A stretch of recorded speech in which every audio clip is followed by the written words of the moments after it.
Hello दोस्तों, तो कैसे हैं आप सब। आई होप आप सभी अच्छे ही होंगे। आज हम स्टार्ट करने वाले हैं अपनी मेडिसिनल केमिस्ट्री को, जो कि फार्मेसी के नज़रिए से बहुत ही ज़्यादा इम्पोर्टेंट होने वाली है। अगर मेडिसिनल केमिस्ट्री को देखें तो ये टफ सब्जेक्ट भी है और इजी सब्जेक्ट भी है। टफ सब्जेक्ट को देखें तो इसमें हम जो भी जितने भी ड्रग्स है उनकी केमिकल स्ट्रक्चर के बारे में देखेंगे, जो कि आपको सेम ही लगेगी, लेकिन पढ़ने में थोड़ी डिफिकल्टीज होगी। लेकिन इजी वे में देखें तो ये हमारे फार्मेसी का सबसे इम्पोर्टेंट सब्जेक्ट है। और इसमें जो हमारी स्ट्रक्चर होगी, जो ड्रग आएगी, जो हमारे डेली लाइफ में क्या यूज होता है उनका, हमारे बॉडी पे क्या इफेक्ट करती है, और वो सब इसमें हम देखने वाले हैं। तो बहुत ही बढ़िया सब्जेक्ट है, समझने वाला सब्जेक्ट है, और देखेंगे हम बहुत ही बढ़िया तरीके से मेडिसिनल केमिस्ट्री को कवर करने वाले हैं। वीडियो स्टार्ट करने से पहले मैं आप सब लोगों से एक रिक्वेस्ट करना चाहूँगा कि वीडियो को पूरा जरूर देखें, क्योंकि आज का जो वीडियो है, इस वीडियो में हम मेडिसिनल केमिस्ट्री की इंट्रोडक्शन और हिस्ट्री को बड़े ही शानदार तरीके से देखने वाले हैं, तो कहीं मत जाइएगा। तो चलो स्टार्ट करते हैं। तो आज हम देखने वाले हैं अपनी मेडिसिनल केमिस्ट्री के इंट्रोडक्शन के बारे में, हिस्ट्री और डेवलपमेंट ऑफ मेडिसिनल केमिस्ट्री, यानी मेडिसिनल केमिस्ट्री के इंट्रोडक्शन को देखेंगे और उसकी हिस्ट्री को देखेंगे, और जो उसका डेवलपमेंट है केमिस्ट्री में, क्या क्या डेवलपमेंट हुआ है उसको हम देखने वाले हैं। तो चलो शुरू करते हैं, इंट्रोडक्शन को देखते हैं। इंट्रोडक्शन क्या होता है, यानी इंट्रोडक्शन में हम समझेंगे मेडिसिनल केमिस्ट्री के बारे में। मेडिसिनल केमिस्ट्री क्या होती है? Medicinal chemistry is a discipline concerned with the design, development and synthesis of pharmaceutical drug.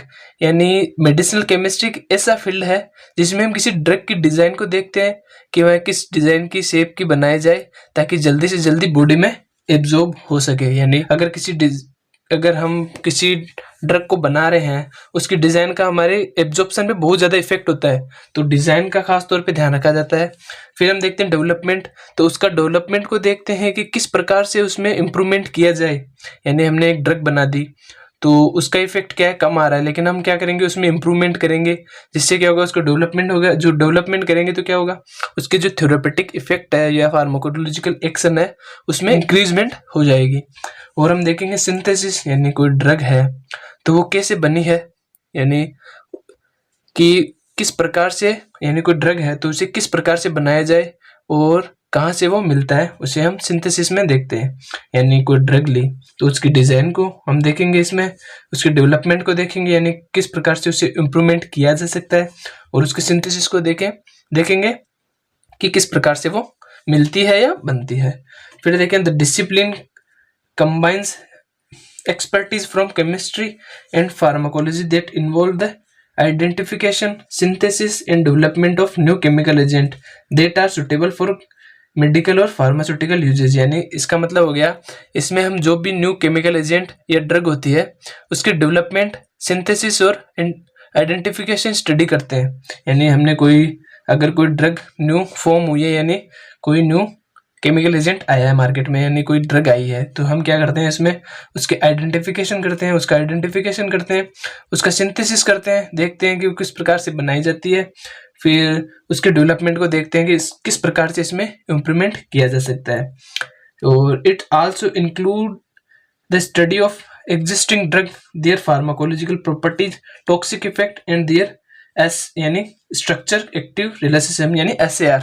तो इसमें हम क्या करते हैं, जो ड्रग है उसके एग्जिस्टिंग ड्रग, यानी जो भी एग्जिस्ट कर रही है ड्रग, जो भी मार्केट में ड्रग है, उसमें क्या करते हैं, उसके फार्माकोलॉजिकल प्रॉपर्टीज को देखते हैं, यानी वो किस प्रकार से अपना एक्शन शो करती है।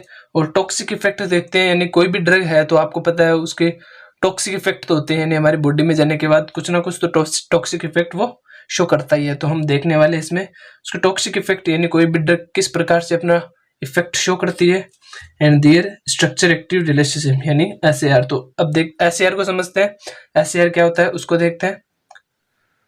SAR एक फंडामेंटल कॉन्सेप्ट है जो ये बताता है कि किसी कंपाउंड के केमिकल स्ट्रक्चर में अगर हम चेंजमेंट करते हैं तो वो किस प्रकार उसकी बायोलॉजिकल एक्टिविटी पे असर इफेक्ट शो करता है। आसान भाषा में कहूँ तो किसी मेडिसिन में हमने छोटे छोटे बदलाव किए तो क्या होगा, उसकी इफेक्टिवनेस बढ़ा सकते हैं, उसे सिक्योर और टिकाऊ बना सकते हैं। यानी उसमें छोटे छोटे बदलाव करके किसी मेडिसिन में हम उसकी इफेक्टिवनेस को बढ़ा सकते हैं, उसे सिक्योर बना सकते हैं और ज़्यादा टिकाऊ बना सकते हैं। ठीक है, जैसे हम एग्जांपल ले, जैसे सैलिसिलिक एसिड है, यानी सैलिसिलिक एसिड का फॉर्मूला क्या हो गया, जैसे हमने सैलिसिलिक एसिड ली। अब ये एक ड्रग है जो किस चीज में यूज आती है, सैलिसिलिक एसिड का यूज होता है जो सूजन और दर्द के लिए हम सैलिसिलिक एसिड की जो मेडिसिन आती है उसके लिए हम यूज लेते हैं। लेकिन इसका साइड इफेक्ट क्या है, ये क्या होती है कि लेने के बाद क्या होता है, पेट में जलन होने लगती है। और तो क्या करते हैं वैज्ञानिकों ने, क्या किया, देखा जो सैलिसिलिक एसिड की जो स्ट्रक्चर है उस पर जो OH और जो COH यानी कार्बोक्सिलिक एसिड और हाइड्रोक्सिल ग्रुप है जो कि पेट में जलन का कारण बनते हैं। तो उन्होंने क्या किया, तो OH ग्रुप पर क्या किया उन्होंने, एसिटाइल ग्रुप का ऐड कर दिया। एसिटाइल ग्रुप हो गया COCH3 यानी ये हो गया अपना एसिटाइल ग्रुप। उन्होंने क्या किया, जो OH ग्रुप है, जो हाइड्रोक्सिल ग्रुप है, उस पर उन्होंने एसिटाइल ग्रुप को ऐड कर दिया। तो क्या होगा, इस जो क्या स्ट्रक्चर बनेगी, स्ट्रक्चर बनेगी O और ये कार्बोक्सिलिक ग्रुप हो गया। तो जो नई ड्रग बनी है उसका नाम क्या है, यह है एस्प्रिन। तो ये क्या है, जो ये नई जो एस्प्रिन बनी है, जो सैलिसिलिक एसिड है, जो सैलिसिलिक एसिड है उसके कंपेयर में ज्यादा इफेक्टिव है और जो टॉक्सिक भी इसके इफेक्ट में कम है। जो पेट में जलन हो रही थी, एस्प्रिन लेंगे तो जो इसका काम क्या है, इसके सेम ही काम करता है। यानी ये भी जो दर्द होता है और जो सूजन के लिए ये हमें उपयोग में लेते हैं, यानी उनका यूज होता है। लेकिन इस सैलिसिलिक एसिड की जो मेडिसिन ले रहे थे तो क्या हो रहा था, हमारे पेट में जलन हो रही थी, तो उसकी जगह हम एस्प्रिन लेंगे तो क्या होगा, जो इसके साइड इफेक्ट है वो कम हो गए। तो हमने क्या किया, इसमें जो हमारी सैलिसिलिक एसिड थी इसमें क्या किया हमने, छोटा सा बदलाव किया, यानी इसका डेवलपमेंट किया, छोटा सा बदलाव किया। तो हमें क्या, नई मेडिसिन का फॉर्मेशन हो गया जो क्या इससे ज्यादा इफेक्टिव है और इससे कम टॉक्सिक है। तो SAR का मतलब यही हो गया कि किसी मेडिसिन में हम उसकी स्ट्रक्चर में छोटे छोटे बदलाव करके किसी दूसरे स्ट्रक्चर या दूसरे कोई मेडिसिन का फॉर्मेशन करते हैं, जिससे कि क्या उसकी इफेक्टिवनेस इंक्रीज हो जाए और उसकी टॉक्सिसिटी है वो कम हो जाए। तो SAR को आप समझ गए होंगे। अब देखते हैं अपने SAR को समझ गए तो अब देखते हैं अपने हिस्ट्री एंड डेवलपमेंट, यानी जो मेडिसिनल केमिस्ट्री है उसकी हिस्ट्री एंड डेवलपमेंट के बारे में, जो कि बहुत ही शानदार है। यानी हिस्ट्री और डेवलपमेंट को आपको बहुत ही शानदार तरीके से बताऊंगा, अभी पूरा पूरा आपको समझ में आने वाला है। तो हिस्ट्री को देखें तो हम इसे 3 स्टेप में देख सकते हैं। जैसे पहला स्टेप हो गया इनिशियल स्टेप।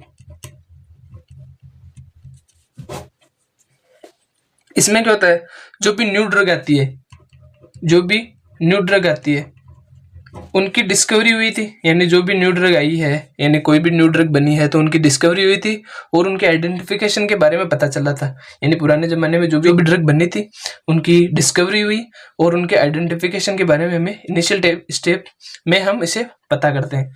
फिर आगे हमारी सेकंड स्टेप में क्या होता है, सेकंड स्टेप में क्या होगा, अब जो भी ड्रग बनी है, यानी जो भी ड्रग हमें आइडेंटिफिकेशन किया है हमने, उसकी क्या करेंगे, उसके SAR पर काम करेंगे। यानी कोई ड्रग तो बना ली, अब क्या करेंगे, उसके डेवलपमेंट पे ध्यान देंगे। यानी अभी हमने देखा था सैलिसिलिक एसिड से हमने एस्प्रिन बनाया था, उसी प्रकार हमारी कोई भी ड्रग है तो उसके फार्माकोलॉजिकल एक्शन या थेरेप्यूटिक प्रॉपर्टीज को बढ़ाने के लिए हम क्या करेंगे, SAR का यूज करेंगे। यानी उसमें नई नई डेवलपमेंट करेंगे, जिससे क्या होगा, उसकी इफेक्टिवनेस बढ़ जाएगी। तो सेकंड स्टेप में क्या होगा, कोई ड्रग बनाई, उस पर हमने SAR पे काम किया, उसकी डेवलपमेंट पे काम किया, जिससे क्या है उसकी इफेक्टिवनेस बढ़ गई। अब तीसरे स्टेप में क्या करेंगे, वो होती है क्लिनिकल स्टेप भी बोलते हैं। इसमें क्या होता है, क्लिनिकल स्टेप बोलते हैं। इसमें क्या होता है, जो भी हमने ड्रग बनाई थी, फिर हमने क्या किया, उस पर काम किया, उसके डेवलपमेंट पे काम किया, फिर हमने कोई भी ड्रग को फॉर्मेशन कर लिया। अब क्या है, उसकी क्लिनिकल स्टेप, यानी उसके क्या करेंगे, क्लिनिक में उसका ट्रायल भी तो होना जरूरी है। हमने कोई ड्रग बनाई है तो उसके इफेक्टिवनेस को टेस्ट करना भी तो जरूरी है। तो हम क्या करेंगे, हमने क्या किया था, जो क्लिनिक था उस जो क्लिनिकल ट्रायल किया था और जो synthetic route for bulk production, यानी किस प्रकार से हम किसी भी ड्रग को बल्क में प्रोडक्शन कर सकते हैं, उसके उस स्टेप में उस स्टेप पे काम किया था। यानी किसी भी मेडिसिन को बल्क में कैसे भी यानी प्रोडक्शन कर सकते हैं, उसका हमने इसे फाइनल स्टेप के नाम से भी जानते हैं, फाइनल स्टेप में काम किया था। ठीक है, अब देखते हैं हिस्ट्री में, देखो यही कुछ लिखा है। The initial step of drug discovery involve the identification of new active compound, यानी जो भी न्यू एक्टिव कंपाउंड थे उनके आइडेंटिफिकेशन के बारे में हमें इसमें पता चला था। फिर सेकंड स्टेप में क्या था, जो भी ड्रग डिस्कवरी हुई थी उनके SAR, यानी the second step in drug discovery involve further chemical alternation of structure activity relationship to enhance the biological and physicochemical properties of compound, यानी जो भी हमारे न्यू एक्टिव कंपाउंड थे उससे हमने जो उनके SAR था उस पर काम किया, जिससे क्या हुई, उनके बायोलॉजिकल और फिजियोकेमिकल प्रॉपर्टी में इनहेंसमेंट हो गई। फिर हमने फाइनल स्टेप क्या था, उन्होंने इन्वॉल्व द क्लिनिकल ट्रायल, यानी जो भी मेडिसिन बनी है उनका क्लिनिक में ट्रायल हुआ कि वो कितने ज़्यादा इफेक्टिव है, कितना ज़्यादा उनका जो थेरेपेटिक इफेक्ट है कितना ज़्यादा वो शो कर रही है। The final step involve clinical trial, after that the optimization of the synthetic route for bulk production, यानी किसी भी मेडिसिन को बल्क में कैसे प्रोड्यूस कर सकते हैं, यानी कि उनका प्रोडक्शन बल्क में कैसे होगा, उसके ऊपर हमने इसमें काम किया था। फिर अगला देखें तो जो पुराने जमाने में हम क्या करते थे, जो भी मेडिसिन होती थी वो मेडिसिन तो होती नहीं थी, तो पुराने जमाने के लोग क्या करते थे, जो ट्रीज होते थे, जो प्लांट्स होते थे, उन्हीं से जो डिजीज होती थी उनका ट्रीटमेंट करते थे। जैसे पुराने जमाने में कोई भी अब जो पुराने जमाने में जो लोग प्लांट्स का यूज करते थे वो क्या था, हिपोक्रेट्स और डिस्कोराइड्स की रिकॉर्ड में हमें देखने को मिलता है कि पुराने जमाने में लोग किस प्रकार प्लांट्स का यूज करते थे, जो डिजीज को ट्रीटमेंट के लिए किस प्रकार से यूज करते थे। अब देखते हैं 19th सेंचुरी में किन किन नई ड्रग्स की डिस्कवरी हुई थी, और जो अपने मेडिसिन केमिस्ट्री की हिस्ट्री के बारे में देखते हैं 19th सेंचुरी में किन किन जो न्यू ड्रग्स थे उनका डिस्कवरी हुई थी। तो देखिए मॉर्फिन की डिस्कवरी हुई थी 1805 में, 1805 में मॉर्फिन की डिस्कवरी हुई थी। तो इसके स्ट्रक्चर है, तो मॉर्फिन का जो यूज है वो क्या होता था कि ये क्या होता था, जो दर्द होता है, यानी कभी कभी जो हाथ पैर में दर्द होता है तो उनके लिए भी मॉर्फिन का यूज किया जाता था। अब देखते हैं जो क्यूनिनाइन की डिस्कवरी हुई थी 1823 में। इसका यूज क्या होता था, ये किससे मिलता था, ये सिनकोना ट्री की छाल से मिलता था, यानी जो भी सिनकोना प्रजाति के जो ट्रीज होते थे उनकी छाल से ये मिलता था। इसमें एंटी मलेरियल, इनमें क्या होता था, इनमें एंटी मलेरियल गुण होता था, जो कि मलेरिया को ट्रीटमेंट करने के लिए इनका यूज होता था, यानी इनमें एंटी मलेरियल गुण होता था जो कि मलेरिया को ट्रीटमेंट में इनका यूज होता था। तो जो क्विनोनिन है उसकी स्ट्रक्चर ये है, इसको देख लेना। और अब देखें अपने एट्रोपाइन, जो इसकी डिस्कवरी हुई थी 1834 में। जो एट्रोपाइन था उसका यूज क्या था, ये एक एंटीकोलिनर्जिक दवा थी जिसका यूज क्या होता था ब्रेडिकार्डिया में, यानी अगर किसी पेशेंट की अगर हार्ट रेट है यानी हार्ट बीट है वो अगर स्लो हो जाती थी तो क्या करते थे, जो एट्रोपिन था उसको दी जाती थी, जिससे क्या होता था, जो उसकी हार्ट रेट अगर कम हो गई है तो क्या होगा, वो फिर से बैलेंस हो जाती थी। और इसका यूज कीटनाशकों में भी होता था, जैसे फसल में जो कीटनाशक देते हैं उसमें भी इनका यूज होता था। और जो पेप्टिक अल्सर होते हैं उनमें भी इनका यूज होता था, उनको पेप्टिक अल्सर को ट्रीट करने के लिए भी एट्रोपिन का यूज होता था उस टाइम पे। अब देखिए अपने अगली डिस्कवरी के बारे में, जो डाइथाइल ईथर है, यानी जो डाइथाइल ईथर है, जो जनरल एनेस्थेटिक के नाम से भी जाना जाता है। तो इसकी डिस्कवरी हुई थी 1842 में। तो जो डाइथाइल ईथर है इसका जनरली यूज लोकल एनेस्थेटिया में यूज होता था, यानी पुराने ज़माने में अगर किसी को चोट वगैरह लग जाती थी और उनको सर्जरी करनी थी तो लोकल एनेस्थेटिक के रूप में इसका यूज होता था। अब देखिए अपनी अगली डिस्कवरी, जो नाइट्रस ऑक्साइड है उसकी डिस्कवरी हुई थी 1845 में। तो इसका यूज होता था, इसका भी यूज जो दांत की सर्जरी में एज एनेस्थेटिक ही किया जाता था उस टाइम पे, यानी अगर कोई किसी पेशेंट को दांत की सर्जरी करनी होती थी तो उस टाइम पे जो नाइट्रस ऑक्साइड है उसका यूज किया जाता था एज एनेस्थेटिक। अगर क्लोरोफॉर्म का यूज देखें, क्लोरोफॉर्म का यूज जो डिस्कवरी हुई थी वो थी 1847 में। अगर क्लोरोफॉर्म को देखें तो जैसे आपने फिल्मों वगैरह में देखा होगा, जो गुंडे वगैरह होते थे तो वो क्या करते थे, किसी रुमाल पे क्लोरोफॉर्म लगा के उसको सूंघा देते थे, किसी को अगर उन्हें पकड़ना होता था तो क्या करते थे, उसको सूंघा देते तो क्या होता था, जो भी सामने वाला था वो क्या होता था, बेहोश हो जाता था। तो जो क्लोरोफॉर्म था जो क्लोरोफॉर्म है उसका भी यूज कैसे होता है, एनेस्थेटिक का मतलब हो गया किसी भी यानी नर्वस सिस्टम को, जो भी है नर्वस सिस्टम उसको स्लो डाउन कर देना, यानी मूर्छित कर देना, यानी समझ के मूर्छित कर देना का मतलब हो गया उसे बेहोश कर देना। तो जो उसकी नर्वस सिस्टम है उसकी जो एक्टिविटी है उसको स्लो कर देना। तो क्लोरोफॉर्म का यूज आपको पता चल गया। क्लोरोफॉर्म का यूज होता है एज एनेस्थेटिक यूज होता था, लेकिन उस टाइम पे क्या होता था, इसका टॉक्सिक इफेक्ट आने के कारण इसे बाद में बंद कर दिया गया। फिर देखिए जो आयोडीन है उसकी डिस्कवरी हुई थी 1849 में, जो कि एंटीसेप्टिक के रूप में यूज होती थी, यानी ये भी एक एज ए एंटीसेप्टिक ही यूज होती थी। फिर देखिए अपने फिनोल को, जिसकी डिस्कवरी हुई थी 1860 में, इसका उपयोग भी एज एनेस्थेटिक ही होता था, यानी किसी चोट लगने पे या घाव लगने पे इसे संक्रमण को रोकने के लिए फिनोल का यूज करते थे।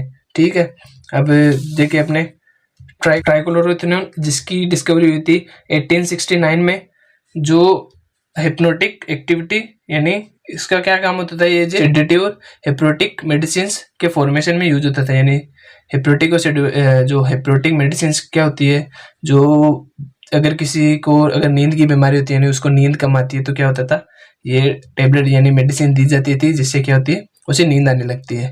तो हमने देख लिया जो 19th सेंचुरी में किन किन मेडिसिन की डिस्कवरी हुई थी उसके बारे में।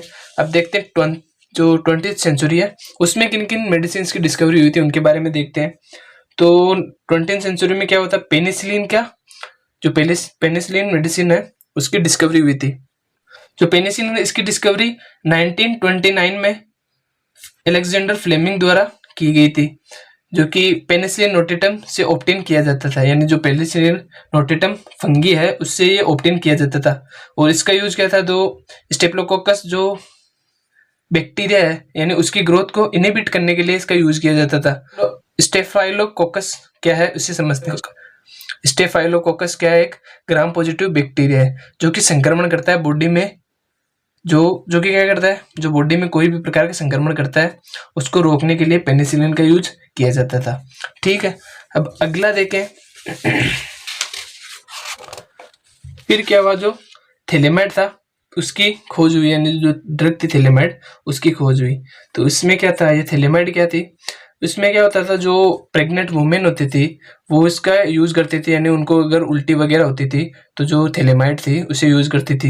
लेकिन इसके साइड इफेक्ट क्या था कि जो बच्चे पैदा होते थे, जो प्रेग्नेंट वुमेन के जो बच्चे पैदा होते थे वो डिफॉर्म होते थे, यानी उनमें कुछ ना कुछ विकृति होने लगी, जिसके कारण क्या हुआ, जो उस टाइम की जो गवर्नमेंट थी उन्होंने क्या हुआ, इसके ऊपर रूल्स एंड रेगुलेशन लगा दिए, इसके यूज के ऊपर रूल्स एंड रेगुलेशन लगा दिए। फिर उससे बाद में इसे बंद कर दिया गया। यानी it found that a drug thalidomide which had been introduce as a sedative, यानी एज ए सेडेटिव के रूप में यूज होता था, यानी नींद नहीं आने की कंडीशन में, और जब उनको उल्टी वगैरह होती थी तो ये यूज होता था। When use pregnant women lead to the birth of deform children, यानी उनकी वजह से क्या होने लगा, उन्हें डिफॉर्म चिल्ड्रन यानी पैदा होने लगे। The consequence of the teratogenous effect brought by है, यानी उनके टेट्रोजेनस इफेक्ट के कारण क्या हुआ, एक मेजर कदम उठाया गया उसके रेगुलेशन के बारे में और उसके रजिस्ट्रेशन के और सेफ्टी ऑफ मेडिसिन के ऊपर एक कठोर कदम उठाया गया। फिर अगला देखें, the development of histamine antagonist, यानी फिर क्या हुआ, एक यानी हिस्टामिन ड्रग की भी खोज हुई, यानी डिस्कवरी हुई हिस्टामिन ड्रग की, जो एक antagonist for the treatment of peptic ulcer. जो हिस्टामिन जो मेडिसिन थी उसका यूज होता था, जो पेप्टिक अल्सर होता है उसके ट्रीट करने के लिए हिस्टामिन ड्रग का यूज होता था। और वो कौन सी थी, सिमेटिडिन और रेंटिडिन, इन दो ड्रग का यूज मेनली किया जाता था पेप्टिक अल्सर को ट्रीट करने के लिए, because a major development of medicinal chemistry, यानी मेडिसिनल केमिस्ट्री में इन दो ड्रग का बहुत ही ज़्यादा यूज किया जाता था पेप्टिक अल्सर को ट्रीट करने के लिए।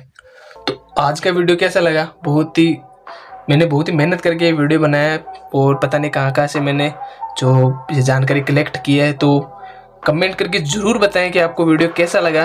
अगर अच्छा ना लगा हो तो भी कमेंट करके बताना कि क्या चीज़ की कमी रह गई, और अपने दोस्तों के साथ ज़रूर शेयर करना, और चैनल पे नए हैं तो ज़रूर सब्सक्राइब करना।